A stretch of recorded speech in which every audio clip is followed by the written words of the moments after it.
I'm your host, Daniel Shankin. Today, on Instagram Break as well, like every day, we explore the connection between psychedelics and creativity. We are hosted by Dead Headland TV, right? So you're watching Dead Headland TV.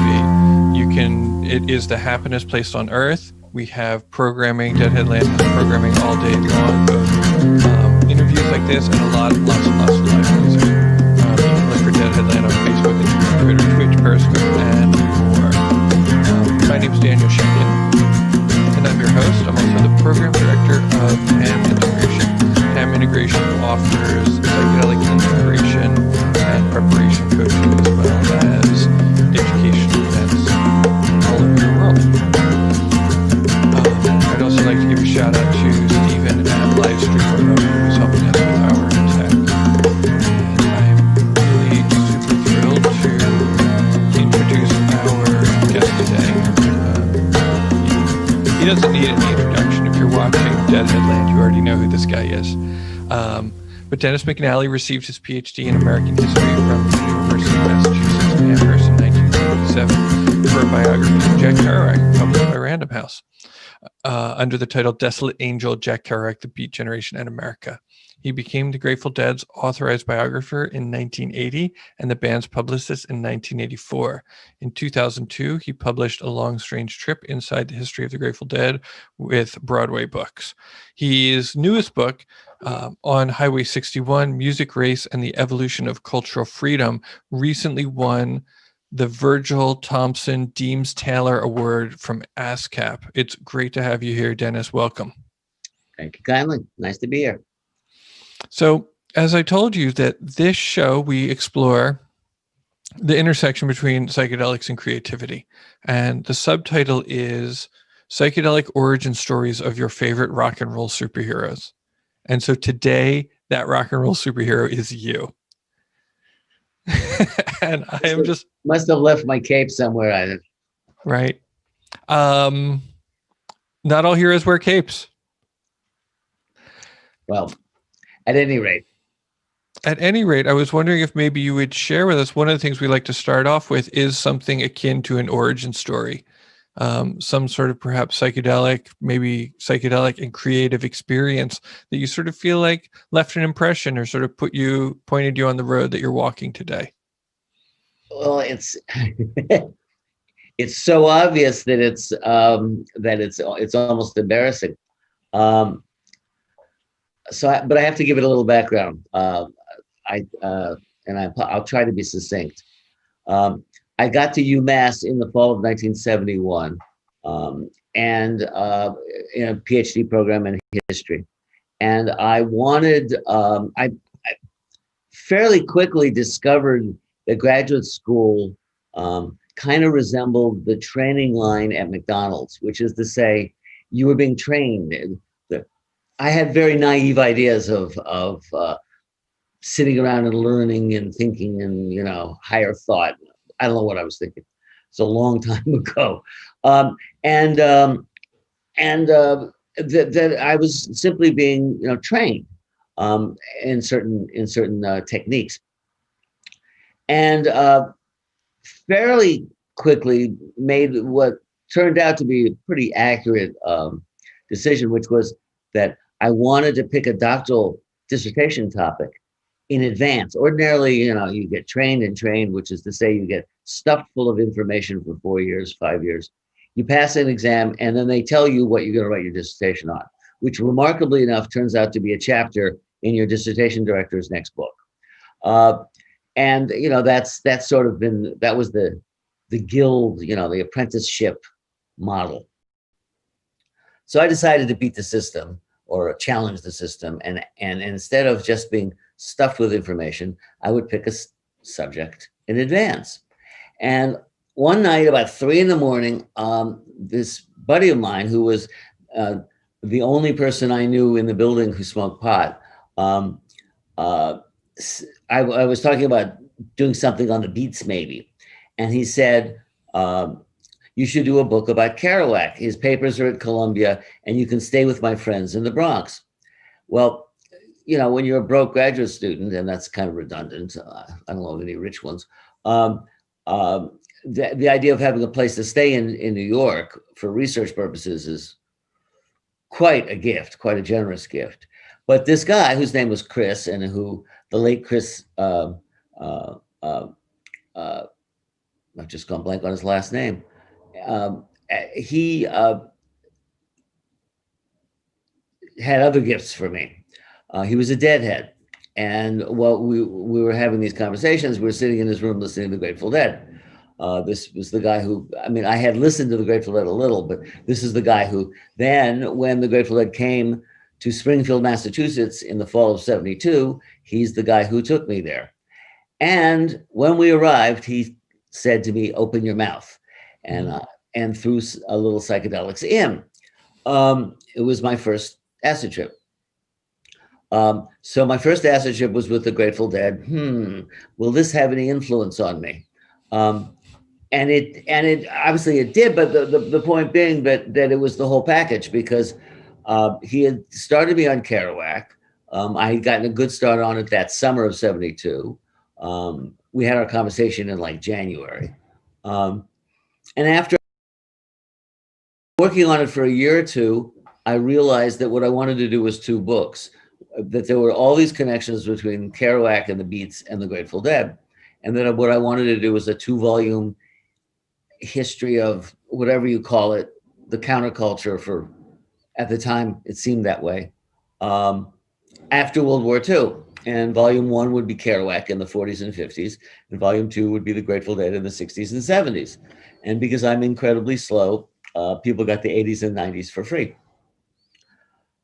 And it all happened because of Christopher Ian Burns was his name, Byrnes, the late Christopher, and he was a math genius. But at any rate, so that first psychedelic trip, which was just nothing but fun,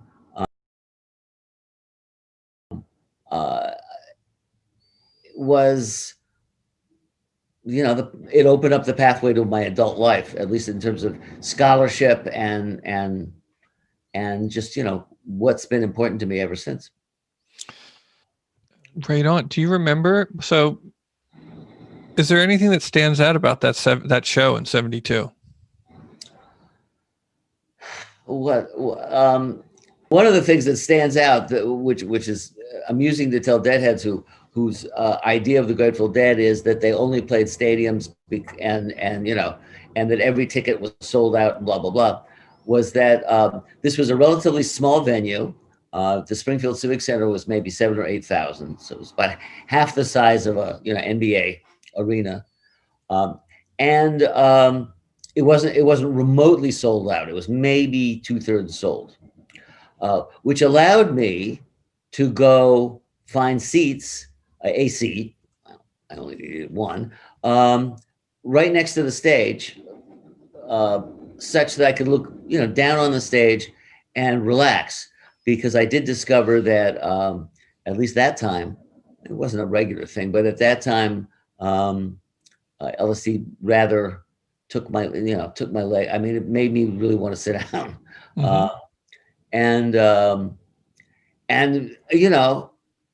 I just sort of fell into the soup. I mean, the music, it was a classic '72 show, which is to say it went on and on and on. There was a period in the early '70s when they really didn't exactly know how to end a show. They would pick songs that in later years would be considered, oh yeah, we'll finish big with this, and then they go, no, let's play this too. And I know that it ended with Morning Dew, and I know that I just had a wonderful time. Awesome. Very, very cool. And so then you go on to work on Kerouac. I'm curious, like what, obviously there's this kind of just thirst for knowledge, wanting to learn and wanting to know and wanting to document. What were you hoping to convey to the people? What did you want people to take away from having read Desolate Angel? There were two. I'm keeping in mind that I'm a historian and not a literature person. The reason I jumped on Kerouac there was sort of two parts. One was that he was kind of a diarist. That is to say, his books are considerably true to reality. I mean, they were novels. He adapted things. But a lot of what he says happened, and the people he describes were real. There is a type of history called life and times history, and it's the theory is that if you have enough information, you can tell the story of a times through the life of one person. And I thought Kerouac was a pretty good candidate for that, not only as a diarist, but as an outsider, as someone who did not fit in to the American mainstream. That his observations would shed a lot of light. I love that. Can I just ask you to repeat that one phrase again? As someone who was not part of the American mainstream? No, before that, if you have enough information, you can tell the story of a time through one person? Yes, that is the theory. It's a guy named Lytton Strachey, who was part of the Bloomsbury group of the early 20th century, Bohemians, all of them definitely exotic in English culture, and yet upper class too. They could get away with it. He was Lytton Strachey was a historian. And as I say, it's called Life and Times biography or history. And it's using the micro to shape our knowledge of the macro. And he pulled it off. He wrote some brilliant books. And that's sort of what I was trying to do with Kerouac, was to talk about my research. For instance, one of my prime researches was literally going through and it's a lot of every Life magazine, because I thought that Life was sort of the lowest common denominator. If a picture or a fad or whatever appeared in Life, it was as close to universally known as being on Oprah. As Oprah. And the thing is, I was just reflecting, our media, along with the rest of a lot of other aspects of our lives, the media is so now multiform and multi-level that there isn't anything remotely like Life now, Life magazine. There is no one place. I can't think of one place that you could go and everybody would pick up on it. It's particularly generational, of course. And I'm old and I'm not interested, for instance, in hip hop. So that there's a whole realm of music and entertainment or just names. You get you running through the internet. You run across picture memes of 20 young 20 stars of the 90s and what they're like now. And I'm going, who are these people? I don't know. It doesn't bother me either. That's sort of the way of the world. But as I say, there's no central focal point. The way there was, and I'm not saying that's good or bad. I'm just saying that's the way our culture has developed, and it's a consequence, obviously, of the internet and of the multiple shifting platforms, and that only people who spend all their time studying this can even keep up with. I mean, it's who can do all of them at this point? Yeah, who can do all of them? It's wild. It's exponential, right? Yeah. It's beyond the capacity of our minds, which I guess is why there's more and more talk about Elon Musk wanting to implant chips in all of our heads so we can hold on to it all. So speaking of like all of the information and having all of that information, is there anything that didn't make it into the Kerouac book that you kind of wish it did? Or oh God, well, all I can say is that book was published 41 years ago. I don't remember. Is there one glaring thing that I can think of? That not so much.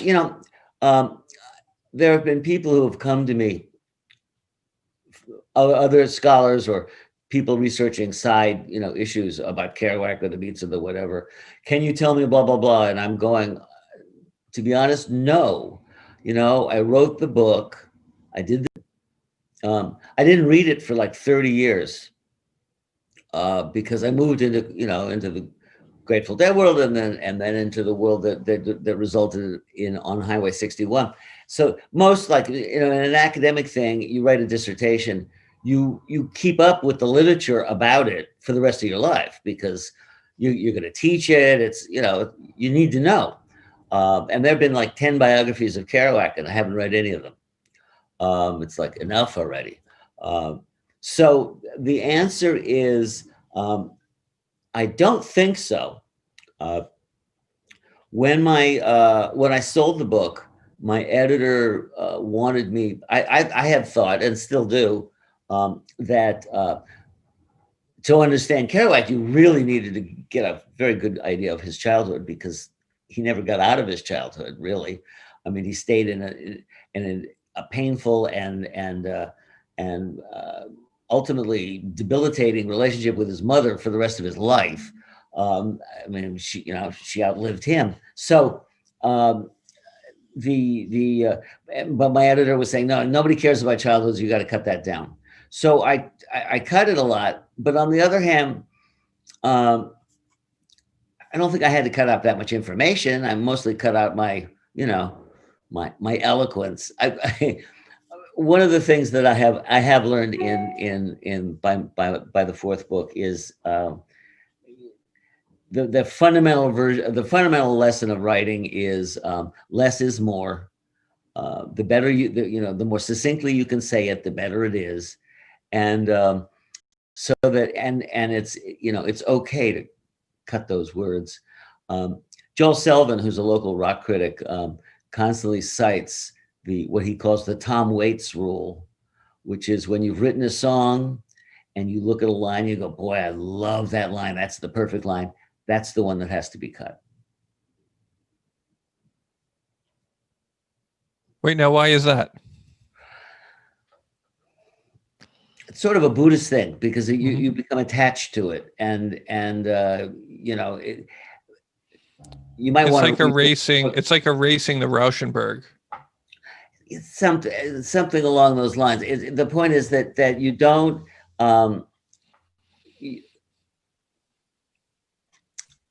You have to present the song or what you're writing as a whole, and looking at any one line, is something Right. you should do very carefully. Right. Now, moving on to like Long Strange Trip. Is there anything like that in Long Strange Trip that you had to pull out because it was too precious? There was one story about a staff member using the N-word. And I was there, I was a witness, and I was very upset by it. And I put it in a draft, and Robert Hunter not requested, well, he was acting as, he edited, and he said, look, if you print that, all anybody is ever going to remember about that person is that. Mm-hmm.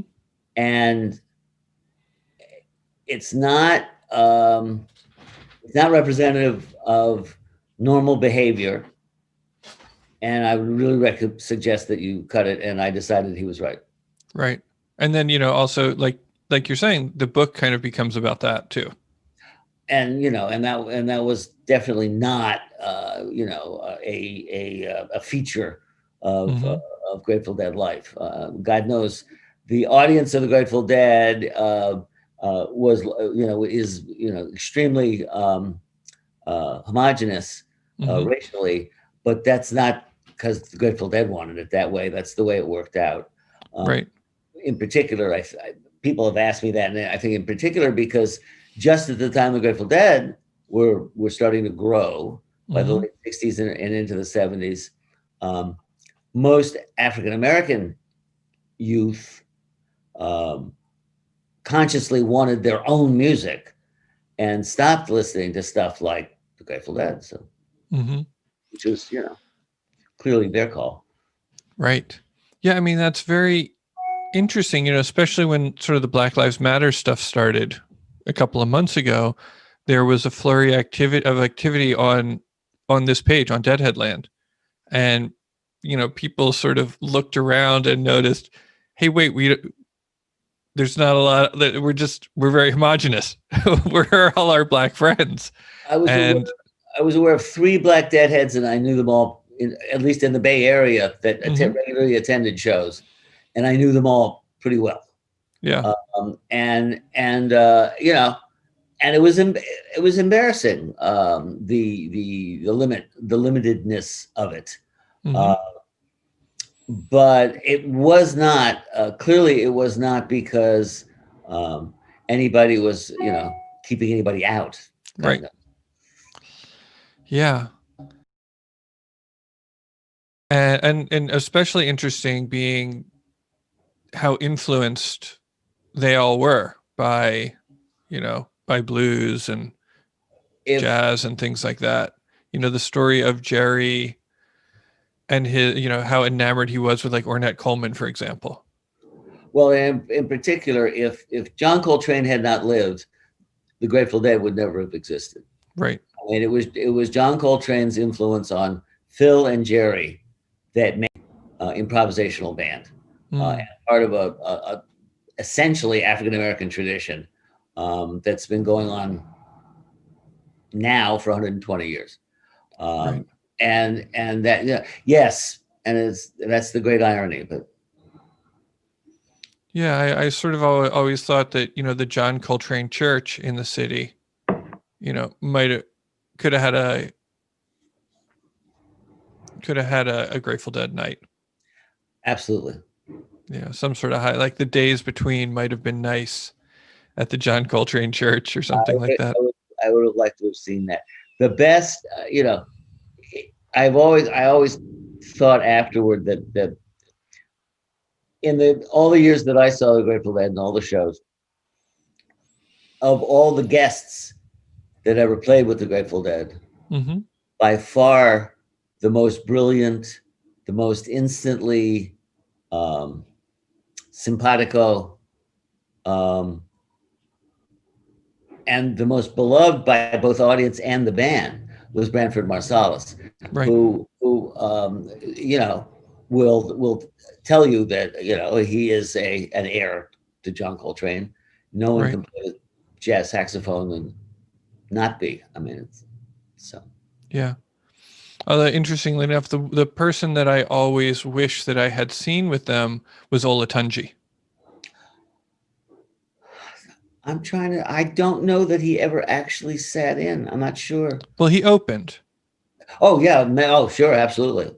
And that was Mickey, that was Mickey's really, really wonderful experience. In terms of diversity, there was Olatunji, there was, Indian music. He was studying with Ala Raka, and then has partnered with Zakir Hussain, Ala Raka's son, for the last 40 or 50 years. 50. And the Gyoto monks from Tibet. So I mean that certainly enlarged the universe the Grateful Dead operated in. Right. Tremendously. And then of course that last tour had Chuck Berry. Well, yeah. Which is so that was a very interesting experience because how so?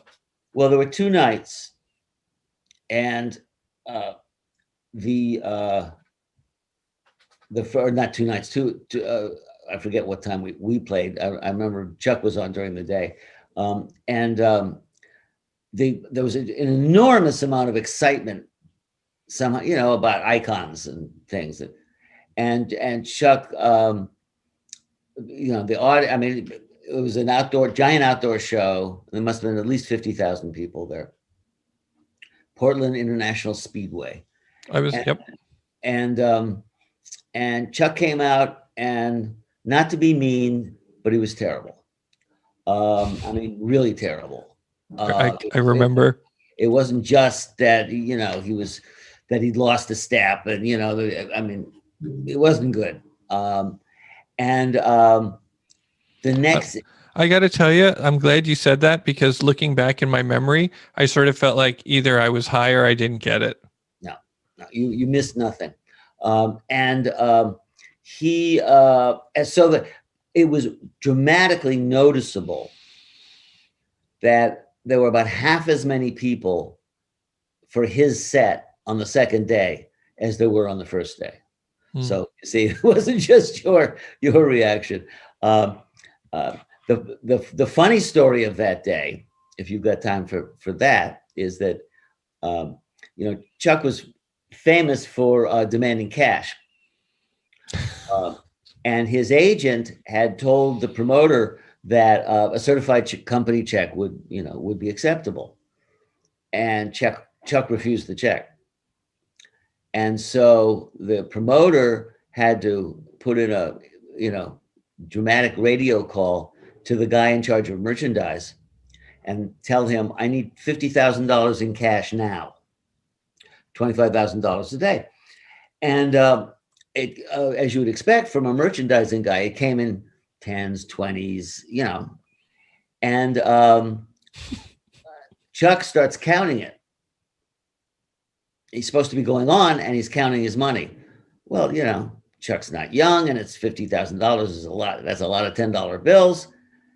And eventually, you would think he had a guy. No. That's Chuck had no guy, not ever. He showed up. He'd rent his Cadillac, drive to the gig, and that was one of the problems. Is that Chuck had been burned. And and had lots of reasons for suspicion and resentment, but it resulted in being short-sighted and doing things like not having a road manager to take care of these things, because he didn't trust anybody to do that.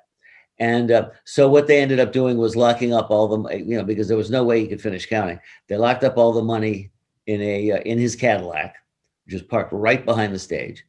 And they put a security guard on it, so there were no arguments about, where did the money go?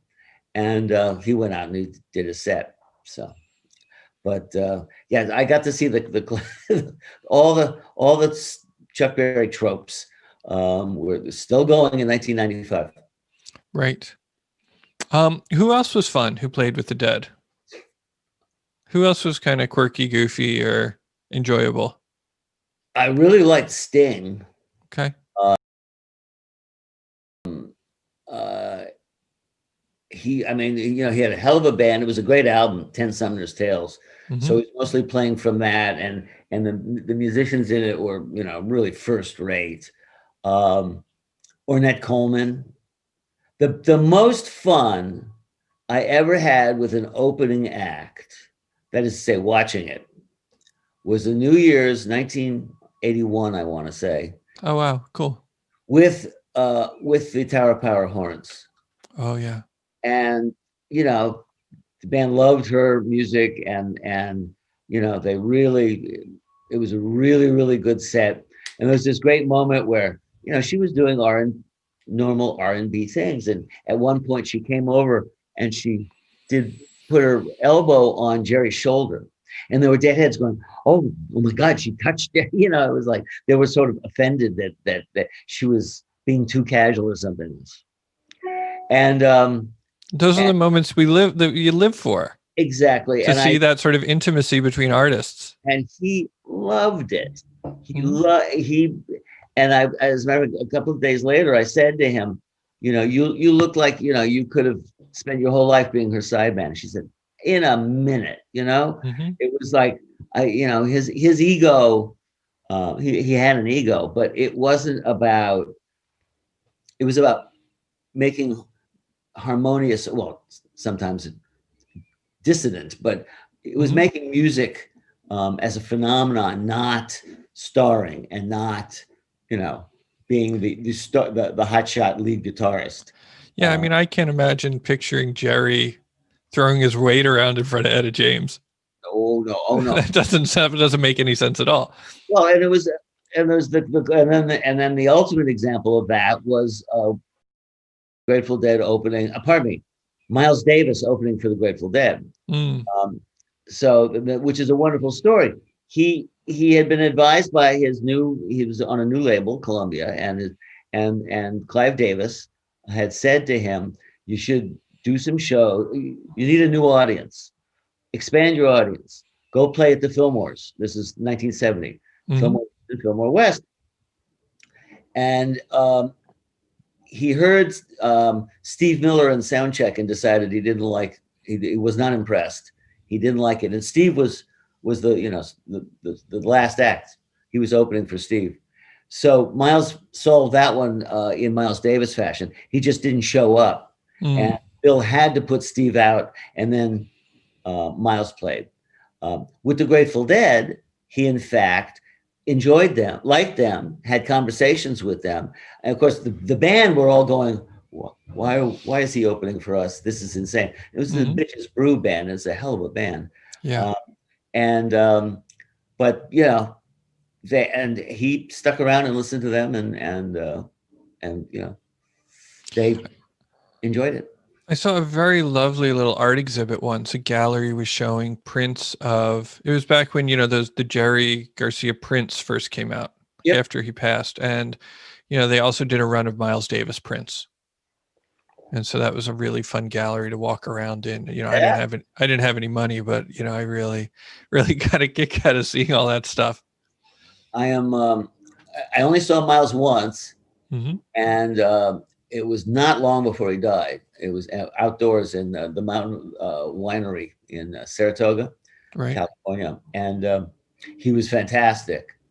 And I got these really cool tickets because the stage manager was a good friend of mine.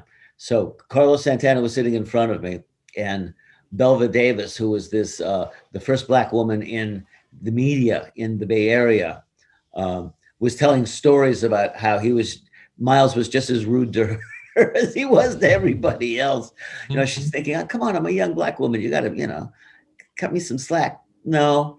But she was sitting there saying, wow, he's like facing the audience and he's talking to the audience. He's talking to his band. So yeah, no, that was Miles. I can understand why the band was just like, are you kidding me? I mean, us, we're going to close. He's opening. That's ridiculous. Right. I mean, that reminds me of when I think Jimi Hendrix first went to the UK, and he was an opening act, and the people who were like, we don't want to follow that guy. There's a famous, his first, at least big time, was at a, would it have been the Yardbirds? No. Clapton had long since left the Yardbirds. I guess it was just an Eric Clapton show. And right, that's who it was. Yeah, and Clapton, and he didn't hold back. I mean, and he's not only playing like Jimi Hendrix can play, but the visuals, the behind the unbelievable performance. As I say, he didn't hold back, and Clapton was just looking at him. But mostly it was just the way he was playing. Right. Clapton's just going, I don't want to be here anymore. But that was just a very, that's a very interesting phenomenon that he had to go to England to suddenly, to find somebody that was smart enough. I mean, he was playing in the Gaslight, which is this, little 100-seat club in Greenwich Village, with a pickup band for like months.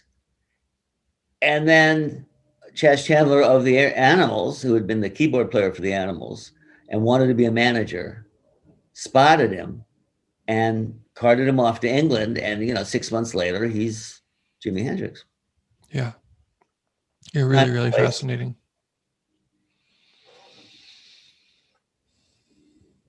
So this maybe leads us into your newest book, which you won an award for. That, and you said that was the first award you ever won. Yeah, as far as I can think of, yeah. It's almost like your touch of gray. Well, at least in terms of awards, yeah. It didn't sell like Touch of Grey.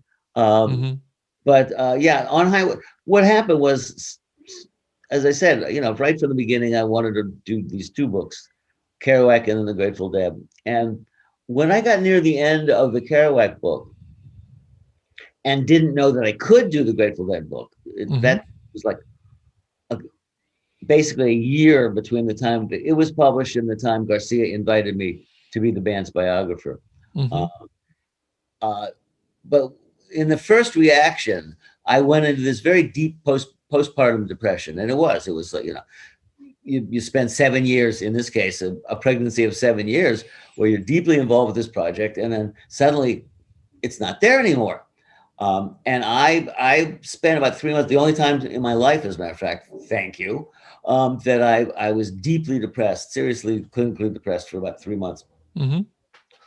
And so when I was getting near the end of the Grateful Dead book, I said, okay, there's a very simple solution to postpartum depression. It's called stay pregnant. And so you don't have to be working on it too hard, but you have to have an idea of what you're going to do next, or you're at risk of getting depressed again. And so I worked on it for a long time, and eventually said, okay, I'm going to do, I started with the 50s and then I did the 60s. So I went, all right, let's do all the stuff that preceded that. And it starts in the 1850s with Thoreau. And it's about the relationship of white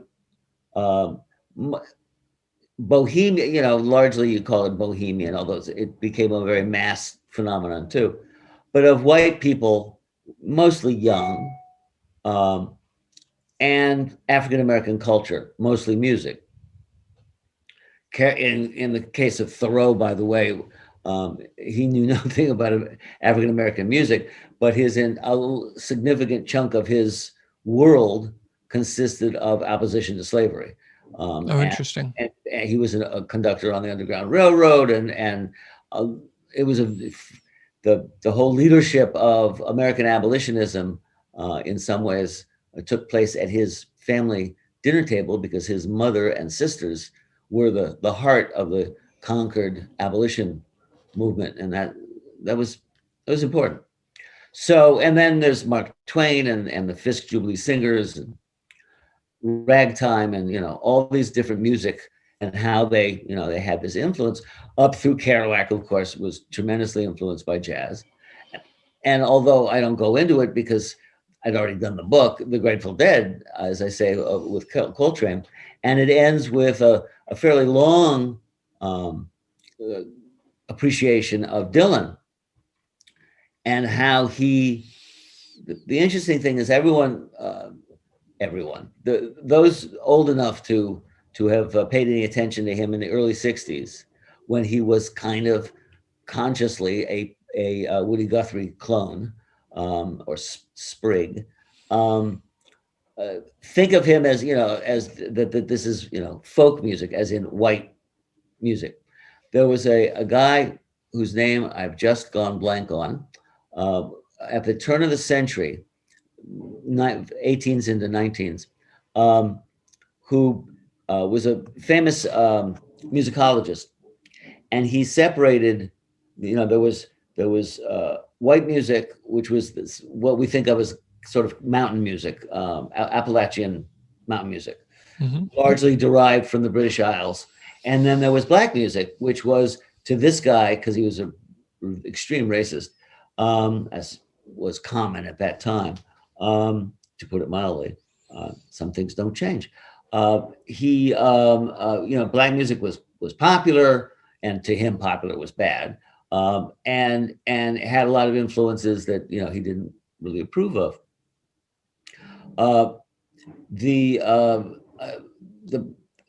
That's all a crock. Okay, there is no such thing as pure white music in America. For starters, there's the Carter family A.E. Carter, the patriarch of the family, Mhm. was an amateur musicologist and went out song collecting with a black guy. And since they were all doing church music, and since American church music had been influenced by black singing, at least since the so-called Great Awakening, which was in the 1740s, when there was this giant religious revival pretty much throughout the United States, which, remember, in the 1740s is basically the original 13 states and 2 or 3 more, but not so, as a matter of fact, it wasn't even the United States yet. But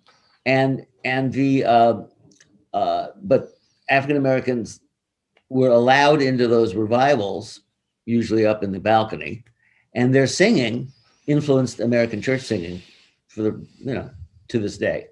Right. So Dylan kind of brought the two sides of rock and by going into rock and roll. Really, Mhm.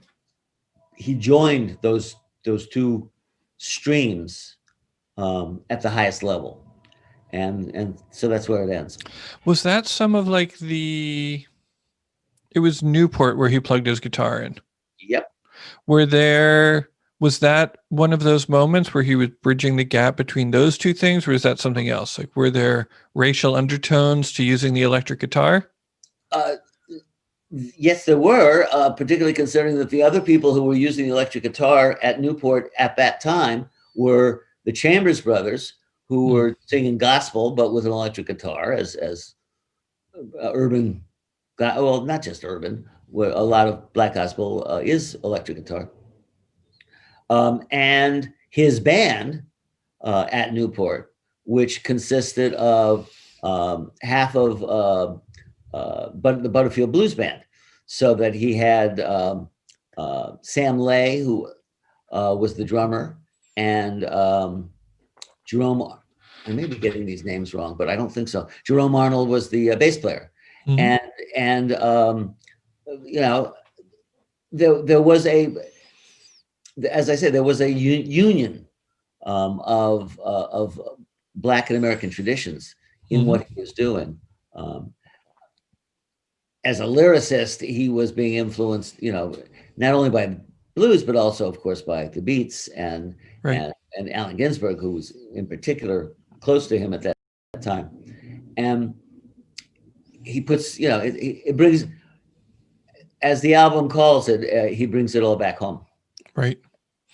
So I would, if you don't mind, like to ask you if we can look at all of this history through the lens of our show. And so you're talking about these various influences on music. Can we talk, for example, like how far back can we go to talk about the influence of psychedelics, cannabis, mind-altering substances? Like how have you watched that influence the culture that we live in? Well, it's at the root of the culture that I've studied since in America, which starts with the Beats and goes through certainly through to the present day. Allen Ginsberg took some peyote. This is 1955.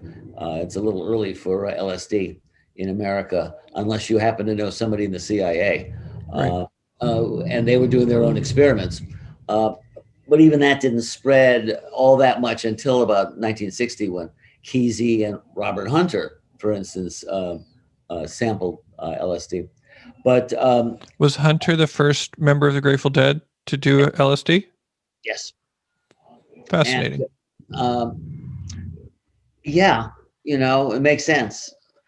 He once said that he was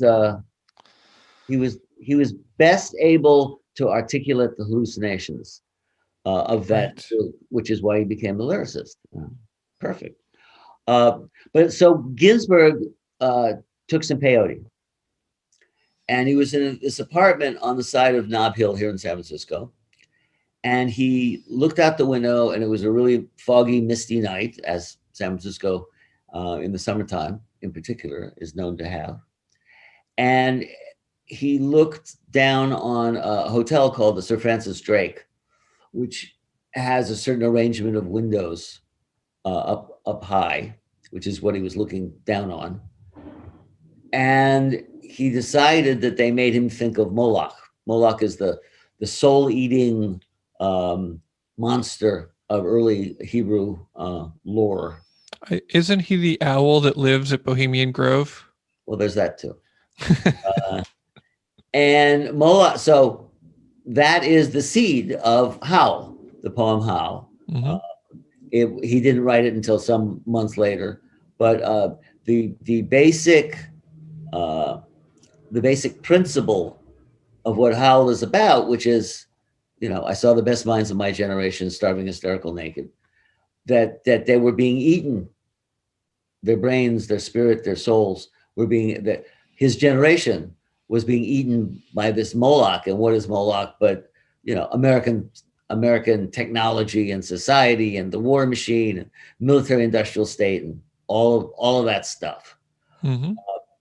And that Janis Joplin is a beatnik wannabe in Port Arthur, Texas, who reads Howl and who reads about Howl in Time magazine and says, I'm out of here, and heads to San Francisco.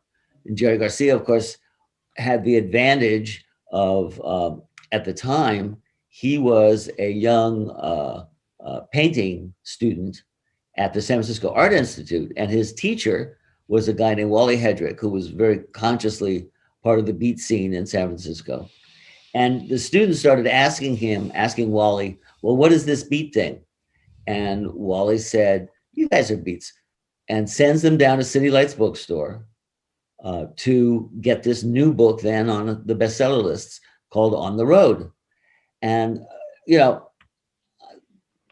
30 years later or whatever it was, I met Jerry, having sent him a copy of my Kerouac book. Mm-hmm. And thinking that, he would be connected to all this. It turned out I was right.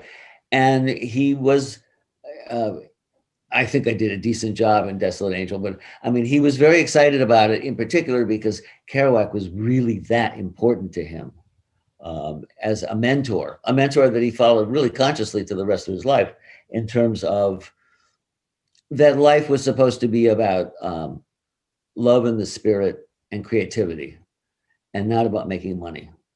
And the irony is, of course, that he's succeeded economically and whatnot, and the band did, but they did so because they never tried to make money. They were making American Beauty and earning $125 a week. They didn't start to make money until well into the 80s. Money, as in what you think of as rock star right. Money. And because they were more interested in making music. Certainly Jerry was. All of them mm-hmm. were. Right. And it worked.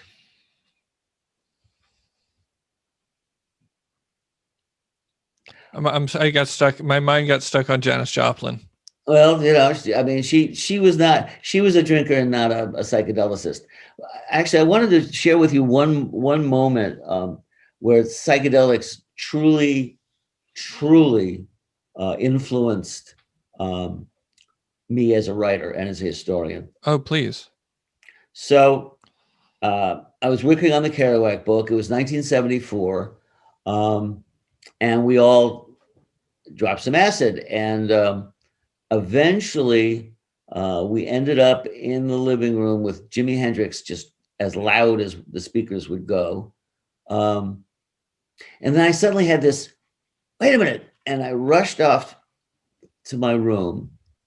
And I had just then taken out a number of books, one of which was a really, really, really high grade New York City Museum of Modern Art art book of Jackson Pollock. Okay.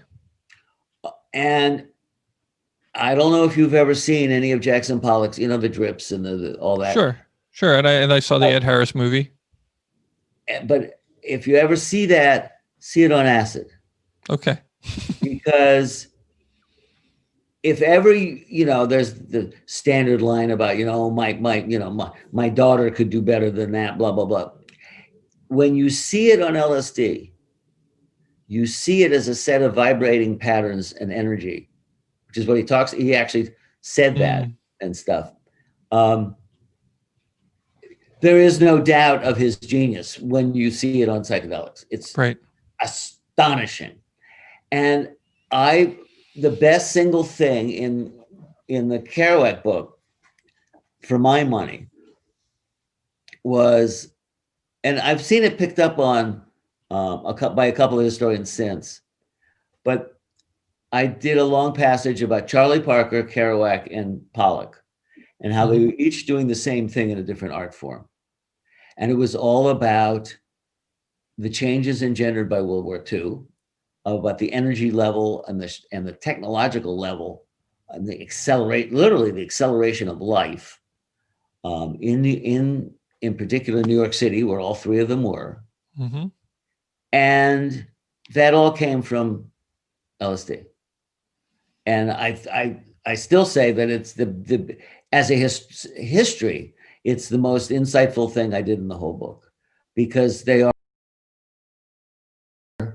and there's a lot of, they all had some odd parallels in terms of biography of strong fixation on their mothers and this, that, and the other.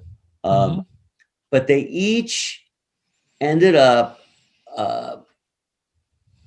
moving faster, each in their art form, than anybody else was in their day. And there's a profound connection. Right. Will you go one level deeper with that? Which is? Oh, I don't know. I want you to tell me. I want you to tell me a little more. Well, again, I'm going to sort of say that was an experience I had 45 years ago. Right. I don't, all I can say is that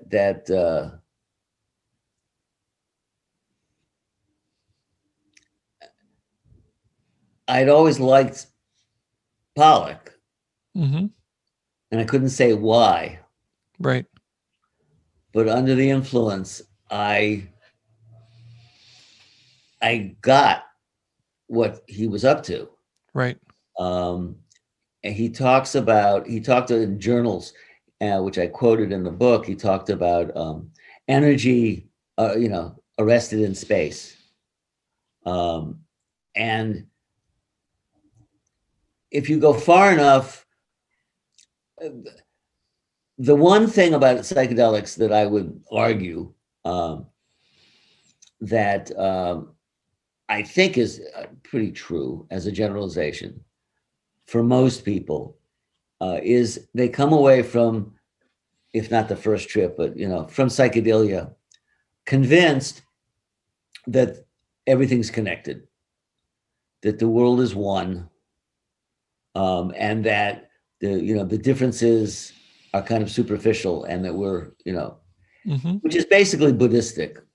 It may not be a deep shock that eventually I became a Western Zen Buddhist, and that lesson, the interconnectedness of things, it is sort of the message of psychedelia, right? As far as any message that I have ever taken out of it. Sure. And you see that in the way Parker would take apart music and using a stylist. I mean, he literally could play in any key. I mean, there were only 90% of all jazz guys would they'd be playing in 3 keys because it's most people's ears that sounded the best. And before he found out that he didn't have to, he learned the songs in all the keys, as an exercise. So he was on another level of theoretical and technical skill Right. And the same with Kerouac. I mean, Kerouac had written 1 million words, and it's incredibly variable. Some of it's nothing but sheer genius, and some of it's like, what? But all of it involves essentially improvisation, and which is what the Grateful Dead would pick up on years later. And when you improvise, to quote David Freiberg in talking about the Grateful Dead, he really enjoys watching bands jump off a cliff, because of course there is the opportunity and the possibility that you're going to end up on the rocks below. And I think the adrenaline of that risk is part of the potential. But if you don't end up on the rocks below, maybe you can fly.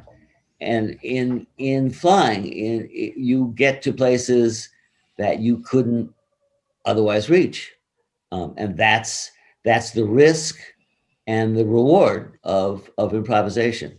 And that, to me, is somewhere in there, somehow connected with LSD. Right. Well, that almost makes it seem like that, I think, is what the term acid test encapsulates.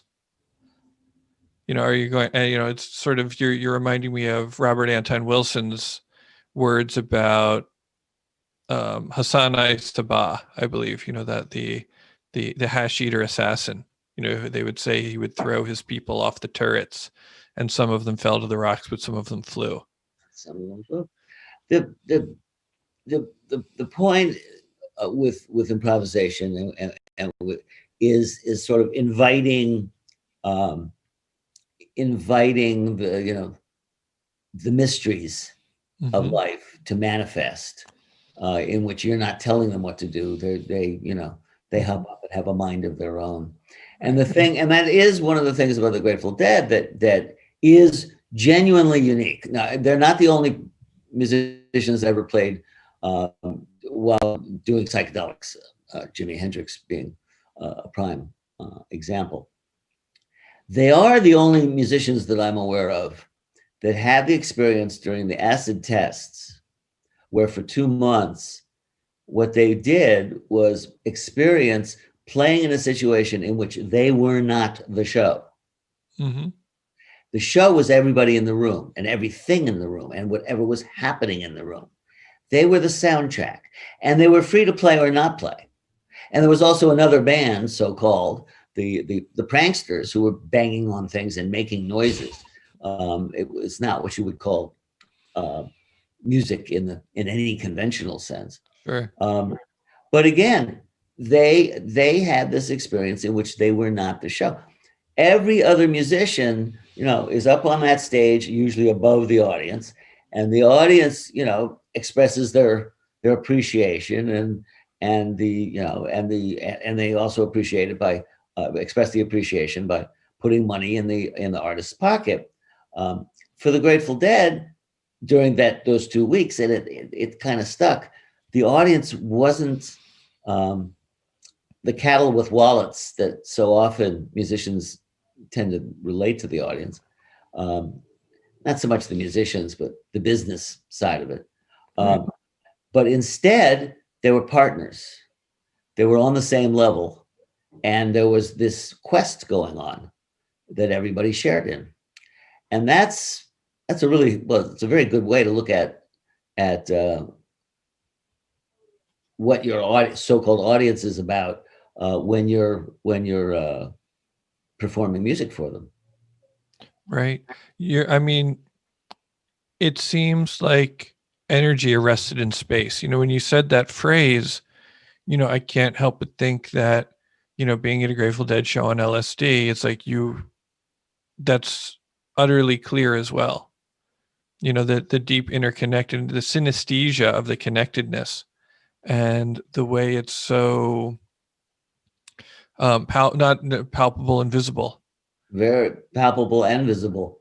I once saw, and I admit I was high, but believe me, I did see this. they had a very, very special, it was well after the so-called Wall of Sound, but they had a very special setup at one series of shows when they were starting to work with John Meyer of the Meyer Sound Lab. And Phil Lesh hit a note, actually about 3, which was so strong and so palpable that I was sitting so that I was slightly above the audience, and you could watch it travel through the audience by just watching people's heads. They'd hear this and they'd sort of, it would startle them, and you watch this wave of heads moving. Mm-hmm. And you could see the note that he had just played. And it, at least in its impact, it was like watching a ripple through, water. And that's, so yes, that was the thing that the Grateful Dead understood Right. about LSD, and manifesting it in the music in a way that I don't think anybody else has ever done, even Pink Floyd. Right. Pink Floyd had not quite as improvisational. Exactly. Well, that was the thing. They were, if you listen to their very first album, there was a period when they were truly. A friend of mine called me up and said, "I'm going to interview," and I think it's Nick Mason, and I apologize if I have the name wrong, the drummer. Yeah. He said, "I'm going to interview him. Give me questions." And I said, "Oh, well, here's an interesting question. What was it like being in a band in which you started out and it was the wildest improvisation, certainly in England, the wildest improvisation going on? I mean, it was just as outside music could get. Until you get, 30 years later and you're playing music that's, among other things, so connected to visual, visual displays, that obviously the drummer has to have a click track, which is to say a metronome in his ear, because there's no, I mean, there may be improvisation in which Gilmour gets 8 bars to, play a solo. Right. It's not improvisation. That's a very minor, a sub improvisation. But we know that he can't take more than, 8 bars because something else is going to happen on the screen. It's all choreographed. And it's got to be, I mean, you just can't have that many people moving without being choreographed. So that's what I told him to ask, and I forget what the answer was. Right. So one thing you said, I don't know if we want to talk about this anymore. You referred to the Wall of Sound as the so-called Wall of Sound. Well, it was just because that was the nickname, but people think of that as and in some ways it was a high point. It's certainly a technological high point in the production of sound, or the reproduction of sound, and the amplification of sound out into a larger environment. When I was just first starting to work on the book, I was hanging around with the sound guys, and one of them said, "Well, we make things louder." Which is what the PA does. It takes what's on the stage and fills out the room. And the wall was just visually so overwhelming. So right. It was shocking. So people would see it, and it looked like a spaceship or whatever. It was extraordinary. But I say so-called only because in some ways, technologically, in much more small packages, literally, not 600 speakers. They've probably surpassed all that. Right.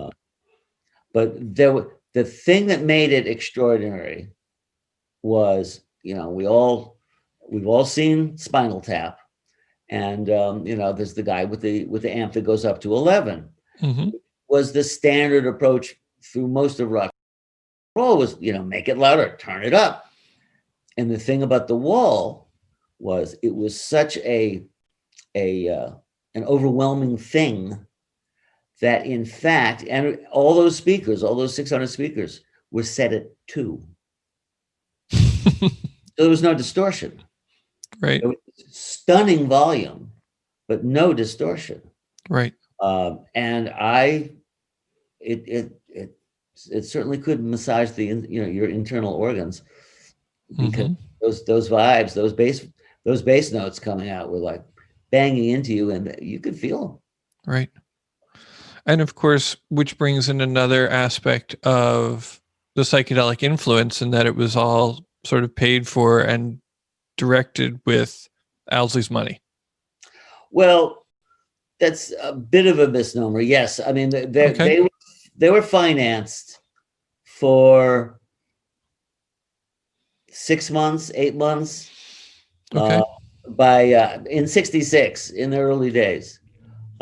They used his sound system, which was his home stereo, which was better than anything any rock band had at that time. Okay. It was also not designed to be carted around to gigs, and it was, a tremendous pain in the butt to work with. And so eventually they said, thank you very much. We're going to buy some Fender amps and, play rock and roll. So what Bear gave them, far more importantly than money, was a thirst for quality that he would take to truly the lengths to achieve. Mm-hmm. And thus you got the Wall of Sound, which was economically insane.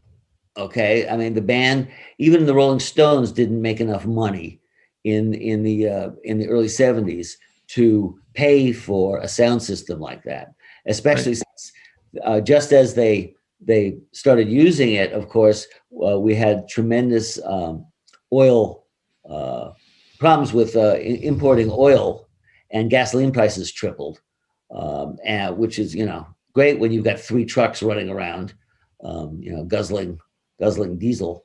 So it was economically, it was a classic Grateful Dead thing, which was that they went for the art, not the money. Right.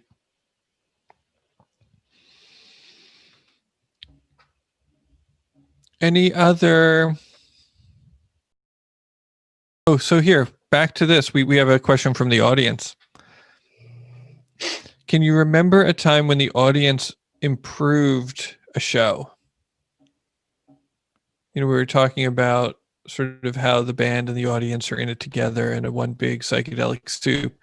Firefly would like to know if you can think of a time when that specifically the audience carried the band higher.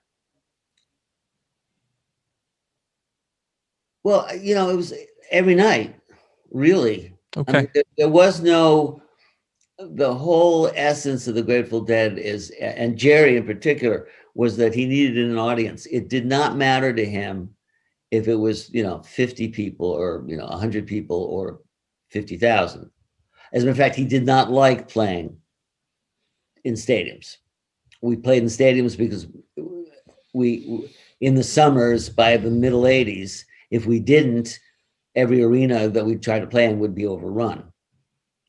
So we expanded to fill, be able to absorb the capacity.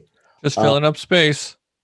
But the problem is, as Garcia, we had a great conversation about it once, and he was saying that, he really didn't like it because the problem is you had to play to the last row. You had to play to the guy sitting in the last row. And that meant it turned the music into something of a cartoon. You lost all nuance. He would much have preferred to stay at I suppose the Warfield level, 2,500. Right. Now, he still deposited the checks. So I'm not, and I don't accuse him of hypocrisy, but I do say he accepted, the complications of the success, but he knew what was going on. Yeah. The brightest minds of the generation. And that's, I mean, they were caught, and the whole thing of responsibility, including, I mean, one of the reasons why he wrapped himself in a fog of drugs was that he was responsible to 50 people in their family to keep playing so they had an income. Mm-hmm. He was responsible to 1 million deadheads for them to get their kicks 80 times a year. And in his heart, he wanted to be Huck Finn and smoke Huck Finn with a joint and a guitar, Mm-hmm. Going down the river and maybe a pretty girl there to play to. But it was not Right. not be so responsible. I mean, he always, and It's a lot. So, and that's, as I say, that's why he took refuge. Yeah. It reminds me of, I think it was an interview with Dave Matthews, and it was the time that like Napster and file sharing was coming out. And they asked him, aren't you worried about your career and your money and things like that? And Dave Matthews was like, I can play on the street corner for the rest of my life and I'll be fine. And Jerry basically felt the same way. Yeah. That he could go. He once talked about the freedom was to Calcutta and stand on a street corner and play. Right. He'd get by. See, and that's the tricky thing about, it's like as sort of a community that lives on the fringes and lives extreme lifestyles. It's like, probably a lot of the people who are listening, make unconventional choices around, how they choose to grow and experience and explore. And it's a balancing act in a lot of ways. It can be very, very tricky, and it can be very, very painful to kind of watch our friends have to take on those burdens and get hurt by them. There's all kinds of, I mean, there's a range of complications because you're talking about, Jerry was a terrible father.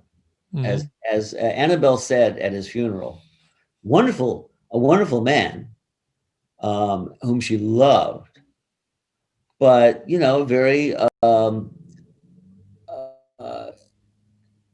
disengaged. He cared about his daughters, but he was gone a lot. Let's put it that way. Just leave it at that. Right. He was gone a lot in more than one way, and sure. it that's a responsibility that is a very important one, more important even than keeping me paid. Right. So to bring it back to you, and again, thank you for the hour. Thank you so much for your time and all of your stories. And I could listen to them for double, for another 2. What would you like to leave people with? What would you like people to kind of know about you and your journey? We didn't even get to talk about Zen. But what's in your heart for the people as we sort of wind down? Well, I got to have my, dream come true. I wanted to write this book about the Grateful Dead. Mm-hmm. And long story short, Jerry gave me that dream. And then he hired me. And a couple of times he even complimented me in ways that we had this thing called the Bammies, where he was going to, it's a long story, but he didn't want to be there because it had certain implications about competition, right? It was an awards show. Mm-hmm. And it just, the idea of awards in music, didn't make any sense to him. And he came and he looked at me when he showed up. He looked at me and he said, the only reason I'm here is I couldn't figure out a way to leave you holding the bag, which is maybe the best compliment I ever got in my life. But the fact is that what I got is what every deadhead got, which was permission to come in, which was open, of course, to all. Right. And I got to sit backstage and on stage, and look a little bit behind the curtain at the Wizard. But ultimately, after it occupying a large chunk of my life, my entire life,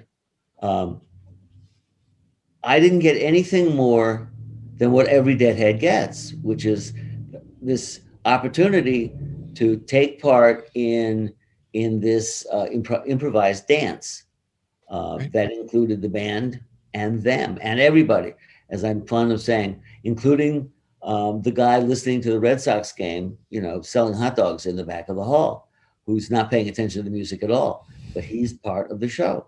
Right. And so, yeah, I'm extremely grateful. You'll pardon that expression. It's okay. That, We're extremely grateful too. yeah. No, I'm glad it happened that way. Mhm. I get a lot of people, walk up to me and say, "Thank you for doing what you do," Mhm. which is very nice. It's also, um, uh, it's like my only response is that, well, I had a lot of fun. I had a lot of fun. And but it's also extremely there. Every once in a while, somebody will tell me they're very excited to meet me, and I realized a long, long time ago that this is nothing for me to get a swelled head about, because the fact of the matter is, they're not excited to meet me. They realize that, poor things, I'm as close to Jerry as they're ever going to get. And Jerry was a really extraordinary personality. Mhm. And it's called charisma, and he had it. He had it because he cared. He was curious about people. He was really smart and really funny and really gifted as a musician. Um, and and you know,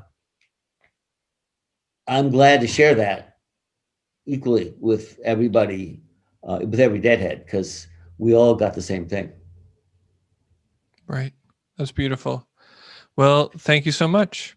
You're very welcome. Um, how do people, you have a website, you've got some books. Will you tell about some of this? You do a little, Sales pitch.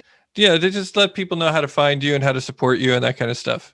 Uh, well, feel free to let's see. Um, I have a website, dennismcnally.com, and there's some stuff in there that you might find interesting. The books are available, everybody else, and if you can get your neighborhood independent bookstore to order them, do, because I want to support them. Right. Let me get one thing off my chest. The marketing disaster of my career, Oh and I boy. was doing the marketing, but the frustration point, and that is 2 or 3 years ago, I and a guy named Brian Mixus put together something called Before the Dead, which was, pardon me, I take it back. I'm combining two things. I was asked by the Jerry Garcia estate to put together something called Jerry on Jerry, which was, they found that these tapes of Jerry talking, interviews I did with him at the Grateful Dead archives. And we edited together a book, and there was an audio version. And I will bet that 80% of all deadheads to this day don't know that the audio version of this book, Jerry on Jerry, is 7 hours of Jerry Garcia telling stories. and I had many people say, "So who did Jerry in the audiobook?" It was like, the publisher, I yelled at them and cried and pleaded and begged and said, here's your headline. Listen to Jerry tell stories. Okay? Because it's fun, because he was articulate, funny, and wise. And the stuff that he talks about is just hilarious. And there's some, and brilliant sometimes. He starts talking about how he improvises, how it actually works. It's like, nobody ever heard an improvisational musician talk like that. Right. And somehow the basic message that you can go by 7 hours of Jerry Garcia ruminating about the universe never got out there. So that's my message. Go to Amazon and ask for the audio version of Jerry on Jerry. That's amazing. And then plan a nice long drive. You know what that reminds me of? Festival Express. Yes. And I was deeply upset that they kept cutting it up. Like, I wanted to see, just show me them carousing on a train. I don't need to see everybody's ex-girlfriend from 50 years ago. I don't need any commentary. Just let me watch them jam on a train. Oh yeah, no, it's a remarkable document. I helped them out. Let's put it this way. In addition to everything else, and we'll bend this conversation all the way back to Janis Joplin for you. Oh, please. So I was involved with a little bit, just not doing the movie, but helping them when they to get some of the legalities together and whatnot. And they had a premiere in San Francisco, and they asked me to invite people, and I invited Peter Albin. Now, you know, Peter Albin, bass player for Big Brother and the Holding Company, backed Janis Joplin at Monterey Pop, you know, one of the documents of American music. And I said to him, knowing that what I said was, you know, downright blasphemous, I said, Peter, you got to come, you got to see this. It's the best music on film she ever did. And I meant no insult to him. I said, okay, now before you flinch, Peter's one of the nicest people in rock and roll. I said, before you flinch, just, come, sing. As he was leaving the theater, he looked at me and he said, you were right. And so that's one of the things that's in this movie. That's, I mean, the footage of Janis. Yeah. 3 months before she died, 4 months, is remarkable, that document. Yeah. But yes, and the drunken carousing, and there's Jerry holding his head, because he did not drink, but they didn't, nobody, it was a border. They didn't bring any pot. So they all just proceeded to drink their way across Canada. And he's like holding his head going, oh God, I'll never do that again. Right. Now, do you think that the train was rough on Janis's health? No. No, not in particular. No. Not particularly. Okay. No, they had bunks. They slept. Well, okay. When she wasn't molesting John Dawkins, Dawson, otherwise known as Marmaduke of New Riders, was her catch for the trip. Sure. Yeah, man. That guy's great. So again, thank you. You're welcome. Appreciate it. I got to go and listen to 7 hours of Jerry now. I recommend it highly. All right. Enjoy. All right. And if you want to, I got to say goodbye to everybody out there in podcast land. Thank you, everybody, for being here, spending your time with Dennis and I. This has been Instrumental Breakthrough Podcast, a production of Tam Integration and Deadheadland TV. We both have Patreon pages. If you feel like supporting the show, you can go to patreon.com/Tam Integration or patreon.com/Deadheadland. And that goes a long way. Also, again, thank you to Steve from Livestream Remote for running our tech. All the best, and see you next week.